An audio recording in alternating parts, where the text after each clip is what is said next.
우리가 시편에 대해서 계속 살펴보고 있습니다. 시편 20편과 그리고 다음에 볼 이 21편은 한 쌍을 이루고 있는 시라고 볼 수 있습니다. 시편 20편은 전쟁을 나가는 다윗 왕에게 승리를 달라고 간구하는 이스라엘 백성들의 기도시라면, 이제 다음에 볼 시편 21편은 전쟁에서 승리하고 돌아오는 다윗 왕으로 인해서 승리를 주신 하나님께 감사하는 이스라엘 백성들의 기도시, 그래서 서로 한 쌍을 이루고 있다고 볼 수 있습니다.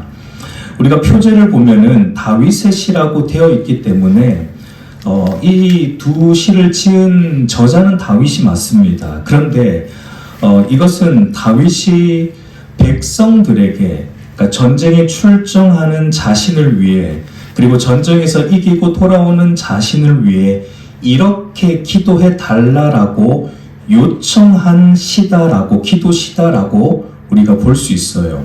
그래서 시편 20편과 21편은 엄밀하게 말하면 다윗의 기도라기보다는 다윗 왕을 위한 이스라엘 백성들의 기도라고 말하는 것이 더 맞다라고 볼 수 있습니다.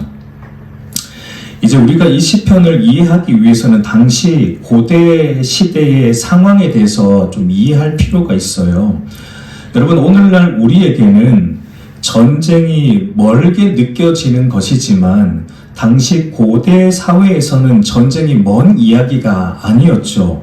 아주 가까운 이야기였습니다. 언제나 전쟁이 일어날 수 있었고, 그리고 왕과 그가 이끄는 군대가 전쟁에서 이기면 나라와 백성들에게 아무런 문제가 없겠지만, 왕과 그가 이끄는 군대가 전쟁에서 진다라면 그 나라는 물론이고 그 나라는 속국이 될 것이고 그 나라의 백성들 또한 포로로 잡혀가야 하는 비참한 상황에 놓이게 되는 것이 이 당시 고대의 상황이다라는 것입니다. 그러니까 여러분, 이와 같은 시대적인 배경 속에서 왕과 그의 군대가 전쟁에서 승리하고 돌아오기를 기도하는 백성들의 심정이 어땠을까요? 왕이 이겨야 삽니다, 자기들도. 그러니까 왕과 그의 군대가 승리하기를 기도하는 이 백성들의 심정이 얼마나 절박했을까라는 것을 우리는 생각할 수 있습니다. 그러니까 우리가 그런 심정을 가지고 오늘 이 시편을 들여다봐야지 이 시편이 우리가 잘 이해가 돼요. 그리고 또한 여러분, 오늘 저와 여러분도 살아가는 이 매일의 삶이 뭐와 같다라고 말하죠? 전쟁 같다라고 하잖아요. 우리가 살아가는 매일의 삶도 전쟁과 같다라는 것을 생각한다가 하면 오늘 이 전쟁을 출정하는 왕을 위한 기도시가 우리의 삶과 전혀 무관하다라고도 말할 수 없고, 무엇보다 우리 앞에 놓여있는 더 치열한 전쟁이 무엇입니까? 우리가 매일 살아가는 삶 자체도 전쟁이지만 그것보다 사실은 더 실제적인 전쟁, 우리 앞에 놓여있는 더 치열한 전쟁은 어떤 전쟁입니까? 그것은 바로 이 세상 공중 권세 잡은 자 마귀를 대적해야 하는 영적 전쟁이죠. 성경은 우리에게 이렇게 말합니다. 에베소서 6장 11절 12절을 보면은 마귀의 관계를 능히 대적하기 위하여 하나님의 전신갑주를 입으라. 우리의 씨름은 혈과 육을 상대하는 것이 아니요 통치자들과 권세들과 이 어둠의 세상 주관자들과 하늘에 있는 악의 영들을 상대함이라. 베드로전서 5장 8절 9절도 보면 근신하라 깨어라 너희 대적 마귀가 우는 사자같이 두루다니며 삼킬 자를 찾나니 너희는 믿음을 굳건하게 하여 그를 대적하라라고 성경은 우리에게 말하고 있습니다. 여러분, 오늘날 이 현대 그리스도인들의 문제는 어떤 면에서 하루하루 살아가는 이 전쟁과 같은 이 세상의 삶에 오늘 우리의 모든 시선과 관심이 쏠려 있다 보니까, 그러니까 우리가 참으로 힘을 다해 싸워야 하는 대적 마귀와의 영적 전쟁에는 별로 관심이 없을 뿐더러 별로 힘을 다하지 않고 있다라는 것이 현대 그리스도인들이 직면한 문제라고 생각이 됩니다. 어쩌면 여러분 그것이 마귀의 아주 간계한 계략이다라고 생각할 수 있어요. 마귀는 여러분 사탄은 오늘도 우리의 눈을 어디에 고정시키고자 합니까? 여러분 사탄은 우리의 눈을 오늘도 이 세상에서 잘 먹고 잘 사는 일, 이 세상에서 남부럽지 않게 살아가는 일이 마치 세상에서 가장 중요한 일인 것처럼 생각하게 만들어서 우리의 눈을 이 땅에 고정시키고자 한다라는 것을 우리가 알아야 돼요.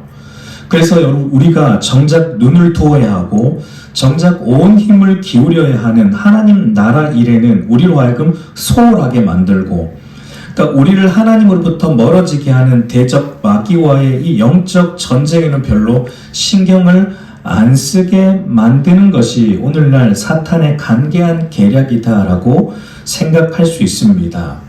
그러니까 여러분 우리가 참으로 치열하게 싸워야 할 것은 이 땅에서의 잘 먹고 잘 사는 삶을 위한 이 땅의 전쟁이 아니라 눈에 보이지 않는 대적 마귀와의 영적 전쟁, 영적 싸움이라는 것을 우리가 매일 생각하지 않고 살아간다면, 우리가 그것을 늘 인식하지 않고 살아간다면 우리는 지금 뭐에 빠진 겁니까? 이 마귀의 관계에 빠진 거예요. 마귀의 올무에 걸려 있는 것이고 영적으로 우리는 잠을 자고 있는 것과 같다라고 말할 수 있습니다. 비록 우리 눈에 보이지 않지만 이 세상 공중권세 잡은 자 마귀와 싸워야 하는 영적 전쟁이 우리의 매일의 삶 속에 일어나고 있다라는 점을 우리가 또 생각한다면 이 전쟁의 승리를 간구하는 시편 20편의 기도가 우리에게도 절박하게 느껴져야 하는 것은 당연합니다. 여러분 시편 20편은 매일의 영적 전쟁을 치러야 할 신자들에게 주신 기도라고 볼 수 있습니다. 이와 같은 심정으로 우리가 시편 20편을 한번 살펴보도록 하겠습니다. 먼저 1절에서 5절까지는 이제 왕의 승리를 위해 하나님께 간구하는 백성들의 기도인데, 우리 개역개정 성경을 보면은 왕이라고 말하지 않고 너라는 2인칭 대명사로 부르고 있는데 사실 전체 문맥과는 맞지 않습니다. 어울리지 않아요.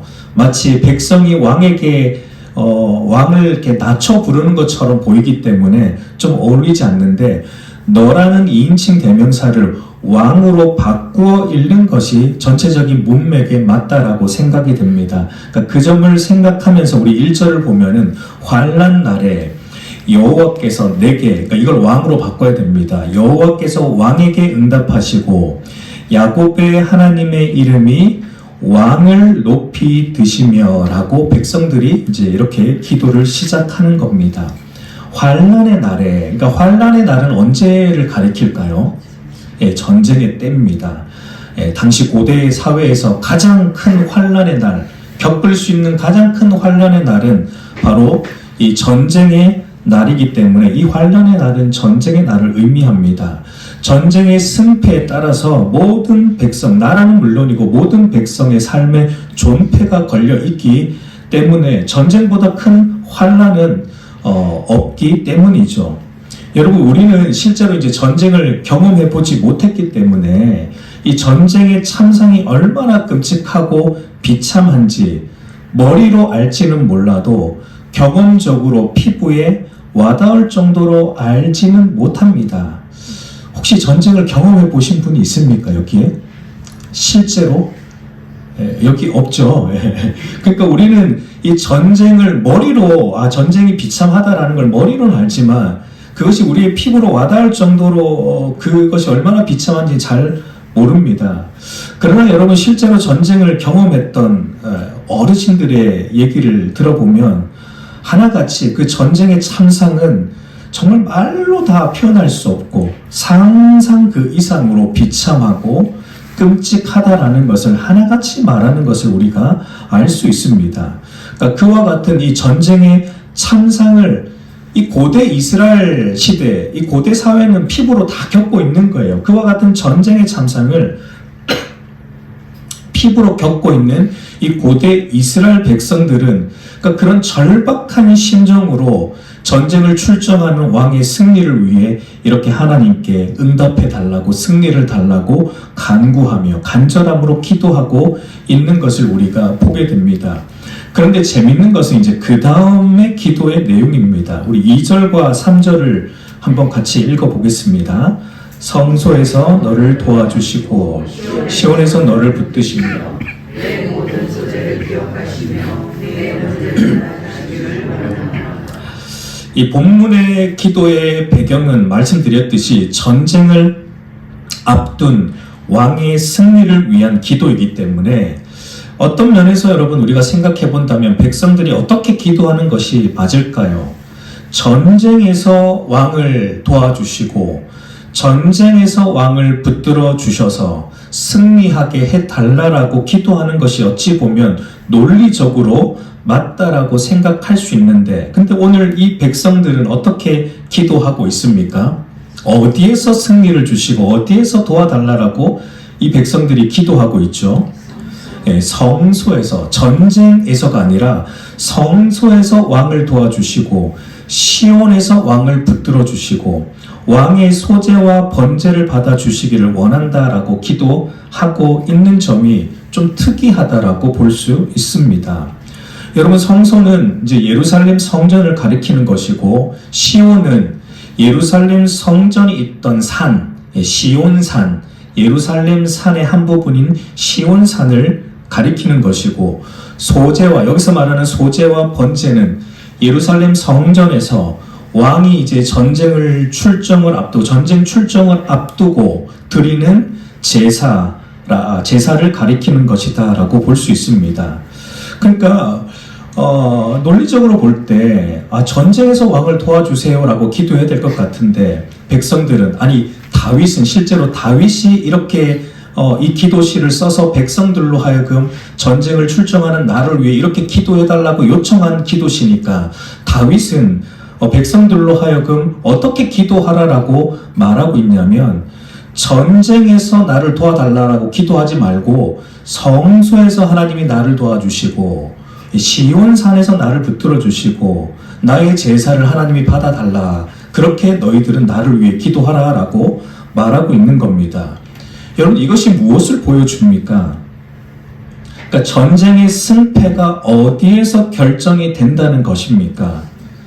전쟁은 전쟁터에서 하겠지만, 전쟁은 전쟁터에서 이루어지겠지만, 전쟁의 승패가 결정되는 것은 전쟁터가 아니라 실은 하나님을 예배하고 하나님께 기도하고 하나님을 섬기는 성소에서 이미 결정된다라는 것을 다윗은 백성들에게 가르치고 있고, 다윗은 이것을 알고 있었던 사람입니다. 그러니까 여러분, 전쟁의 승패가 하나님께 달려 있다는 거예요. 쉽게 말하면 전쟁의 승패는 하나님에 대한 우리의 태도, 우리의 마음에 달려 있다라는 것을 의미하는 것입니다. 여러분, 다윗은 누구보다 이것을 잘 알았던 사람입니다. 우리가 잘 알지만 그가 왕이 되기 전에 블레셋 장수 골리앗과 전쟁할 때, 싸울 때도 그가 어떤 말을 했습니까? 우리 사무엘상 17장 45절을 보면 다윗이 블레셋 사람에게 이르되 너는 칼과 창과 단창으로 내게 나아오거니와 나는 만군의 여호와의 이름 곧 내가 모욕하는 이스라엘 군대의 하나님의 이름으로 내게 나아가노라.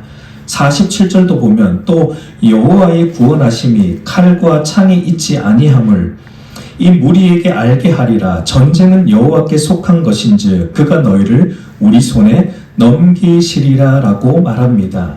전쟁의 승패가 다윗이 말하길 칼이나 창에 달린 것이 아니다. 이 전쟁은 하나님께 속한 것이다. 그러므로 하나님을 얼마나 의지하느냐에 따라 이 전쟁의 승패가 달려있다. 이 하나님 앞에서 얼마나 우리가 진실한 믿음으로 반응하고 살아가느냐가 우리의 전쟁의 승패가 달려있다라는 것을 다윗은 잘 알고 있었습니다. 그렇기 때문에 다윗은 이 기도시를 지으면서 백성들에게 나를 위해 기도하라고 요청을 하면서 전쟁에서 내가 용맹하게 싸우게 해달라고 나를 위해 기도하지 마라. 전쟁에서 잘 싸우게 해달라고 기도하지 마라. 물론 뭐 기도하지 말라고는 안 했겠죠. 그러나 그것보다 더 중요한 것은 내가 언제나 하나님만 의지하는 자로 서 있게 해달라고 너희는 나를 위해 기도해라. 내가 언제나 하나님을 경외함으로 예배하는 자로 서 있게 해달라고 너희는 나를 위해 기도해라. 내가 용맹한 장수가 되기 이전에 하나님 앞에 경건한 왕이 되게 해달라고 너희는 나를 위해 기도하라라고 다윗은 백성에게 요청하고 있는 거예요. 왜냐하면 여러분, 전쟁의 승패가 다윗 자신의 용맹함이나 다윗의 전쟁 스킬, 능력에 달린 것이 아니라 다윗이 하나님을 의지하고 신뢰하는 것에 달려 있기 때문입니다. 여러분, 오늘 저와 여러분이 살아가는 이 전쟁과 같은 삶의 승패도 여기에 달려 있는 거예요.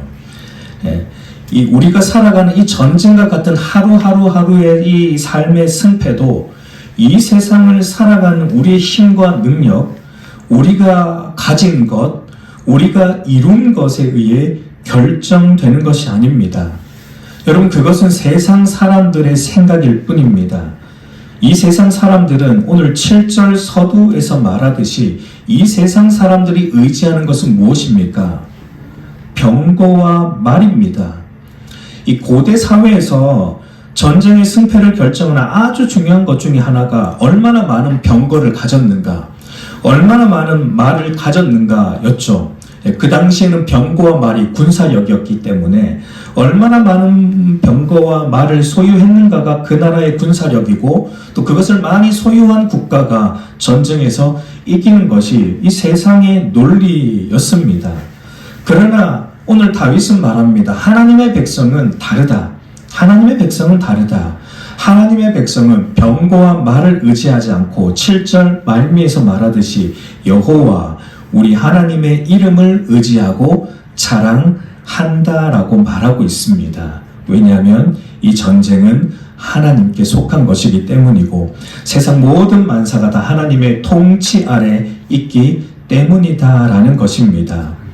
여러분, 그렇게 하나님을 믿고 그렇게 하나님만 의지하며 이 전쟁과 같은 삶을 살아가고 이 영적 전쟁을 하고자 하는 자에게 하나님은 어떻게 해 주신다라고 말씀하십니까?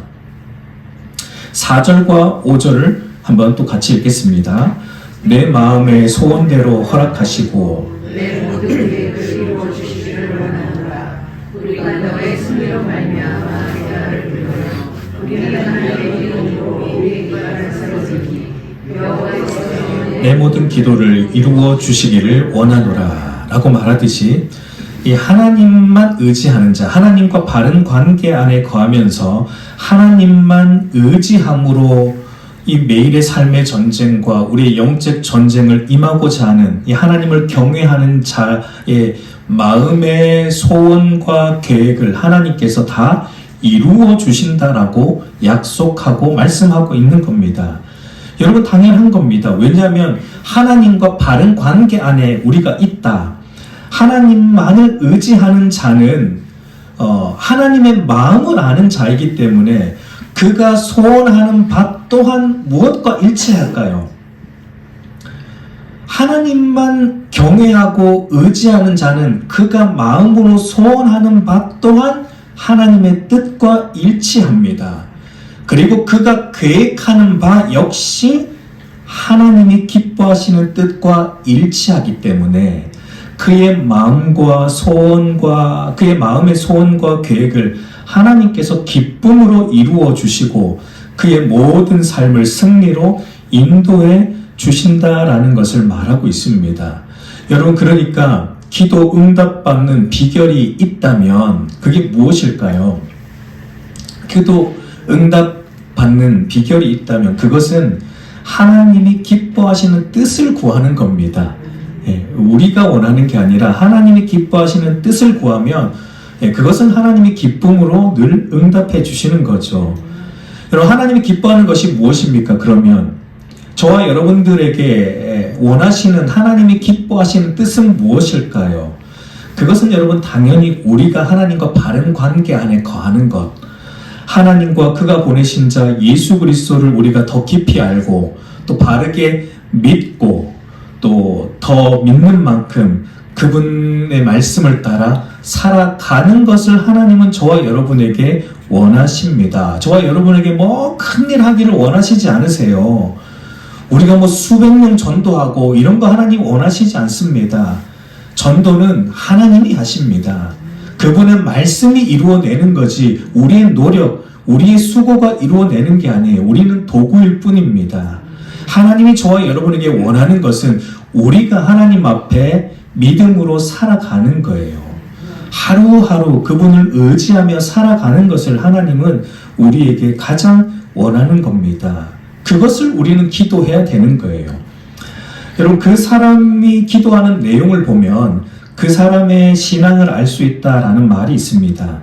그러니까 그 사람의 모든 기도의 내용이 그저 이 땅에서 잘 먹고 잘 사는 것, 그저 내 가족 잘 되는 것, 그저 내 자녀들 또 잘 되는 것들만을 위해 기도한다면, 물론 여러분 그런 것들도 우리가 기도해야 되는 내용이 맞는데 그런데 모든 기도가 거기에서만 머물러 있다면 여러분 그 사람의 신앙은 여전히 초보의 신앙, 얄팍한 수준의 신앙이다라고 말할 수 있을 것입니다. 여러분 우리는 그런 초보의 신앙을 이제는 넘어서야 합니다. 여러분 주님께서 우리에게 말씀하셨잖아요. 너희는 먼저 그의 나라와 그의 의를 구하라. 그리하면 이 모든 것을 너희에게 더 하시리라 라고 약속하셨습니다. 여러분 솔로몬이 왕이 되고 나서 가장 먼저 구한 게 뭐였죠?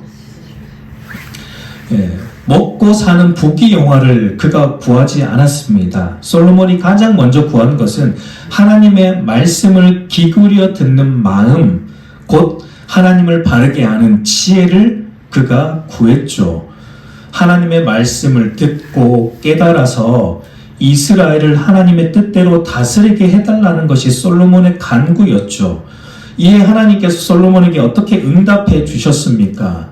그의 마음의 소원과 계획대로 하나님의 말씀을 듣는 그 영적 지혜를 솔로몬에게 허락하여 주셨을 뿐만 아니라 그가 구하지 않았던 부귀영화도 덤으로 보너스로 주셨던 것을 우리가 보게 됩니다. 여러분 솔로몬이 먼저 그의 나라와 그의 의를 구했더니 하나님께서 그의 삶에 필요한 모든 것을 더하여 주신 것을 우리는 성경을 통해 보게 되는 것이죠.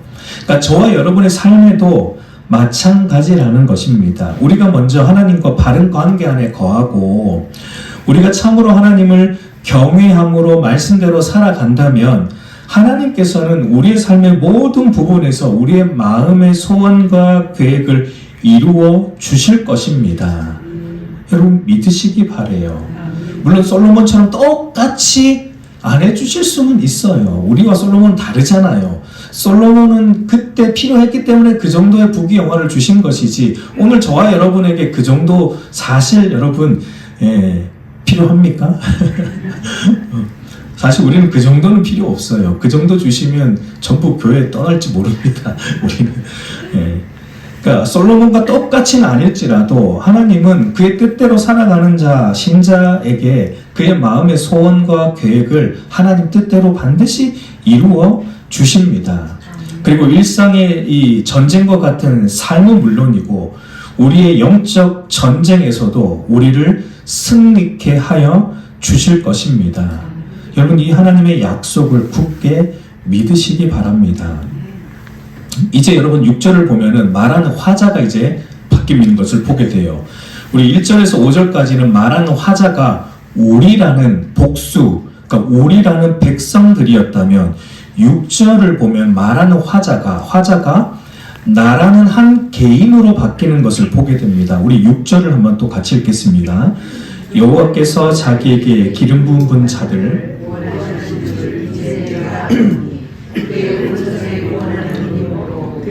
거룩한 하늘에서 그에게 응답하시리로다. 1절에서 5절까지는 우리라는 백성들이 왕에게 승리를 달라고 하나님께 기도했다면 이제 6절을 보면 이제 내가 아노니라고 하면서 나라는 한 개인이 하나님께서 백성들의 기도를 들으시고 왕에게 승리를 주실 것을 선포하는 내용이 이제 6절에서 나오고 있는 것을 보게 됩니다. 그럼 여러분 6절에서 하나님이 왕에게 주실 승리를 선포하는 이 한 사람은 누구일까요? 대체로 이제 학자들은 이 사람은 대제사장, 제사장일 것이다 라고 말합니다. 그러니까 지금 이 상황이 어떤 것이냐면 성전에서 전쟁 출정을 앞두고 제사를 드리고 있는 상황이다 라고 우리가 생각해 보면 돼요. 그러니까 왕의 제사와 백성들의 기도에 화답하여서 이제 제사장이 하나님께서 기름 부음 받은 왕에게 승리를 주실 것을 선포하는 내용으로 보는 것이 우세적인 견해입니다. 근데 이제 소수의 견해이지만 6절에서 나를 다윗 왕으로 보는 견해도 있습니다. 그러니까 백성들의 기도에 화답하여서 다윗 왕이 하나님께서 내게 승리를 주실 것을 확신한다라고 선포하는 것으로 보는 견해도 소수이지만 있어요. 저는 두 견해 다 가능하다라고 생각이 돼요. 두 견해로 봐도 무리는 없다라고 생각합니다. 제사장도 맞고 다윗 왕이 이렇게 말해도 문맥상 전혀 이상하지 않다라고 생각이 됩니다. 근데 중요한 것은 하나님께서 그의 거룩한 하늘에서 응답해 주시고 승리를 주신다라고 말하고 있는 이 부분이에요. 앞에서는 하나님께서 성전에서 응답해 주시고 승리를 주신다라고 말했다면 지금은 하나님께서 그의 거룩한 하늘에서 응답해 주시고 왕에게 승리를 주신다라고 말하고 있다는 점입니다. 여러분 이것이 또 우리에게 무엇을 의미할까요? 하나님은 성전에만 계신 것이 아니라 온 하늘에도 계시는 분, 아니 온 세상보다 크신 분으로 모든 만물을 다스리시는 주권자이심을 선포하고 있는 말입니다.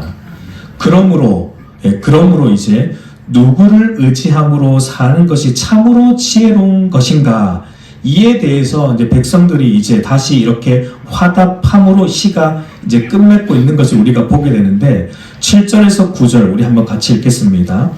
어떤 사람은 병거, 어떤 사람은 말을 의지하나 우리는 여호와 우리 하나님의 이름을 자랑하리로다. 그들은 비틀거리며 엎드러지고 우리는 일어나 바로 서도다. 여호와의 왕을 구원하소서. 우리가 부를 때 우리에게 응답하소서라고 말합니다.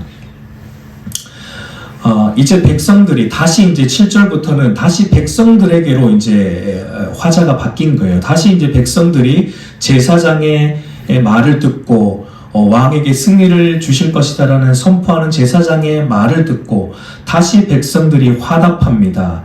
어떻게 화답하는가? 어떤 사람들은 병거를 의지하고 어떤 사람들은 말을 의지하나 우리는 온 세상보다 크신 만물의 주권자이신 하나님을 의지하고 하나님의 이름을 자랑합니다 라고 화답하고 있는 겁니다. 그러니까 이것이 지혜로운 삶이다라는 것을 말하고 있는 겁니다. 하나님이 만드신 이 땅에 속한 것을 의지하는 것이 아니라 그 모든 것을 만드셨을 뿐만 아니라 다스리시는 만물의 주권자이신 하나님을 의지하는 자가 지혜로운 자다라고 백성들이 화답하고 있는 것을 보게 돼요. 왜 그렇습니까? 여러분 이 세상의 병거와 말, 이 세상의 돈과 권력, 이 세상의 명예와 자랑, 이 세상에 속한 부귀 영화를 의지하는 자는 언젠가는 어떻게 된다고 말합니까? 언젠가는 그들은 다 비틀거리고 엎드러지지만 그 모든 것의 주인이신 하나님을 의지하는 자는 일어나 바로 서게 되기 때문입니다. 그래서 여러분 솔로몬도 이렇게 말했어요. 잠언 24장 16절을 보면 대적 의인은 7번 넘어질지라도 다시 일어나려니와 악인은 재앙으로 말미암아 엎드러지느니라 라고 말합니다. 하나님을 경외하는 의인, 그러니까 하나님만을 자기 힘으로 삼고 돈도 아니고 권력도 아니고 이 땅에 속한 것이 아니라 오직 그 모든 것의 주인이신 하나님만을 나의 힘으로 삼고 그 하나님만을 의지하여서 매일의 이 전쟁과 같은 삶을 살아가고 우리의 영적 전쟁을 이겨나가고자 하는 하나님을 경외하는 그 의인은 7번 넘어질지라도, 여러분 7이라는 숫자가 성경에서는 완전수잖아요. 그러니까 여러분 세상 사람들이 볼 때 하나님만 의지하며 살아가는 사람만큼 미련한 사람이 없는 거예요. 돈을 의지해야죠. 세상은 전부 돈이면 다 되는 거 아닙니까? 돈을 의지하며 살아야 되는 것이 오늘 이 세상의 논리인데, 저 그리스도인들을 보니까 돈이 주인이 아닙니다. 하나님이 자기의 주인이에요. 하나님만 의지하며 삽니다. 하나님 없으면 못 살아요. 돈 없어도 살겠는데 이 하나님 없으면 못 살아요. 그 사람들 보니까, 그리스도인들 보니까. 그러니까 세상 사람들이 볼 때는 그 미련합니다. 완전히 미련한 자들이에요. 완전히 넘어지고 엎드려진 자들 같아 보입니다. 그러할지라도 여러분, 하나님은 어떻게 하신다는 겁니까? 의인은 7번 넘어질지라도 어떻게 된다고요? 다시 일어나게 하시는 거예요. 누가요? 하나님이 그러시는 겁니다. 하나님이 당신을 의지하며 살아가는 자의 인생을 결코 내버려 두지 않습니다. 넘어지면 또 일어나게 하십니다. 넘어지면 또 일어나게 하십니다. 오뚜기처럼. 우리가 세상에서 실패하면 또 일어나게 하십니다. 반드시 일어나게 하시고 결국은 원수의 목전에서 우리에게 상을 베풀어 주시는 거예요. 그러나 하나님을 자기 힘으로 삼지 않는 사람, 돈을 자기 힘으로 삼고 이 땅의 것을 자기 힘으로 삼고 병거와 말을 자기 힘으로 삼고 권력을 자기 힘으로 삼고 이 땅에 속한 것들을 자기 힘으로 삼고 이 땅에 속한 것들을 의지해서 살아가는 사람은 결국 어떻게 되는 겁니까? 당장은 그가 서 있는 것 같습니다. 당장 그가 뭔가 잘 되고 있는 것 같습니다. 그러나 결국은 하나님의 심판으로 인해 재앙으로 말미암아 완전히 엎드려지게 된다라는 것을 말하고 있는 것을 우리는 기억해야 돼요. 그래서 이제 마지막 9절을 보면 백성들은 마지막으로 다시 한번 왕을 구원하소서, 우리가 부를 때에 우리에게 응답하소서라는 기도로 이제 기도를 마치는 것을 보게 됩니다. 하나님께서 왕을 구원해 주시는 것이 곧 우리의 응답입니다 라는 것이죠. 그러니까 이것은 왕의 승리가 곧 누구의 승리라는 겁니까? 왕의 승리가 곧 나의 승리, 우리의 승리, 백성들의 승리다라는 것을 말하고 있는 것입니다. 여러분, 여기서 우리는 우리의 왕이신 예수 그리스도를 생각해야 됩니다. 우리의 왕이신 예수 그리스도께서 당신의 십자가와 부활로 공중 권세 잡은 자 마귀와의 전쟁에서 이미 승리하셨다라는 것을 우리가 여기에서 생각해야 돼요.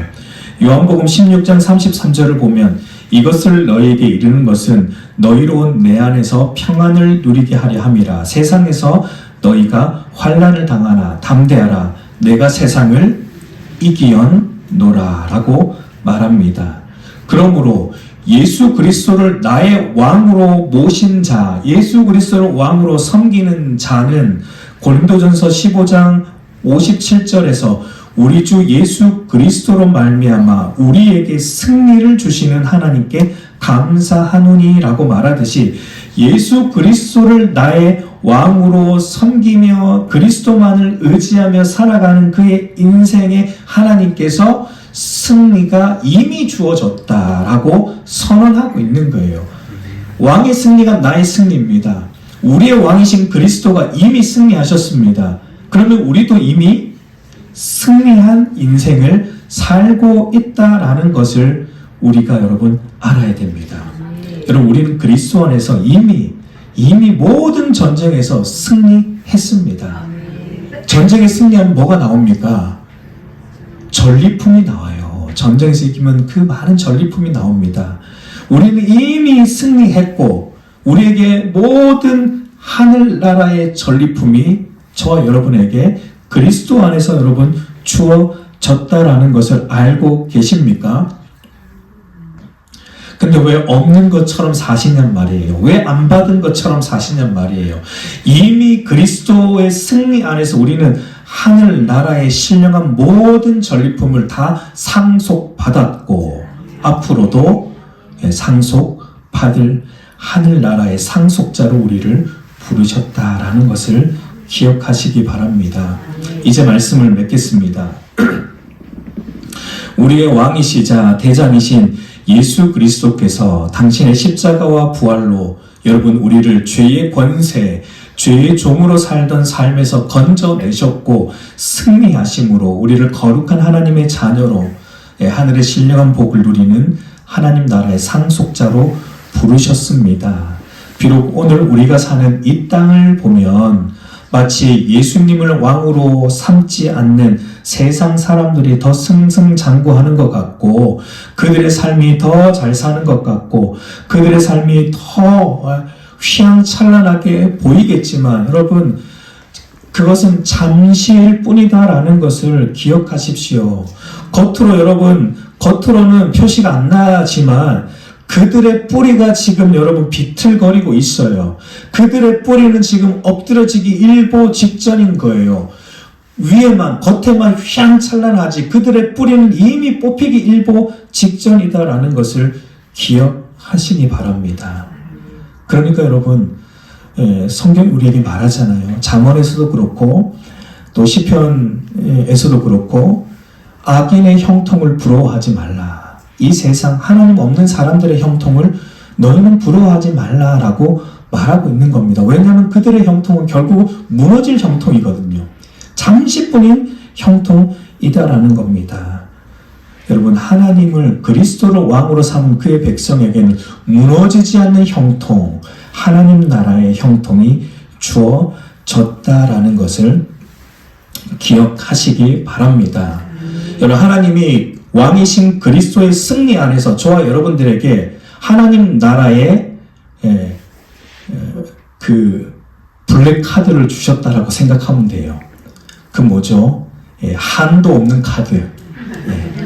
그런 거 써보셨습니까? 우리가 그런 거 안 써봐가지고 잘 모르잖아요. 하나님 나라의 한도 없는 카드를 우리에게 주셨습니다. 그리스도 안에서 주셨어요. 그러니까 여러분 마음껏 쓰세요. 마음껏 쓰십시오. 어떻게? 항상 쓰십시오. 쉬지 말고 쓰시고 범사에 쓰시기 바랍니다. 그게 그리스도 안에서 우리가 누리는 하늘나라의 전리품입니다. 그러므로 예수 그리스도만을 나의 왕으로 섬기고 왕이신 예수님의 말씀만을 따라 매일의 전쟁 같은 이 삶으로 우리가 나아갈 때 여러분 시편 20편을 기억하세요. 그리고 시편 20편으로 매일의 전쟁에 앞서서 시편 20편으로 기도하십시오. 이 시편 20편으로 기도하고 전쟁과 같은 이 삶을 담대히 나서십시오. 승리는 십자가와 부활로 이미 승리하신 왕 그리스도를 믿는 믿음으로 사는 신자의 것입니다. 승리는 여러분 저와 여러분의 것입니다. 승리하신 그리스도 안에서 매일의 전쟁에서 계속 승리를 경험하며 하늘나라의 풍성한 전리품을 누리는 저와 여러분이 되기를 우리 주님의 이름으로 축복합니다.